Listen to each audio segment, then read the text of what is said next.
Sa posisyon naman ng sasakyan, yun. Nasa tamang linya siya. Position to, mag-iwas pa ka sana. Oo, iwas pa sana siya.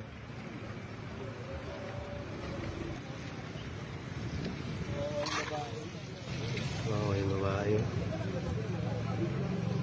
Uy, taragi sa turog. Turog itong babae dito. Pit ito. Tulak. Eleksyon ko lang siya, ito na wala na malay. Minta. Siguro sumama yung eleksyon. Eh, wala pa namang Maga lang yan, pero okay yan. Yung babae ang ano, babae yung ipit. hindi na gumagalaw eh. Hindi mo na boss nararamdaman nyo?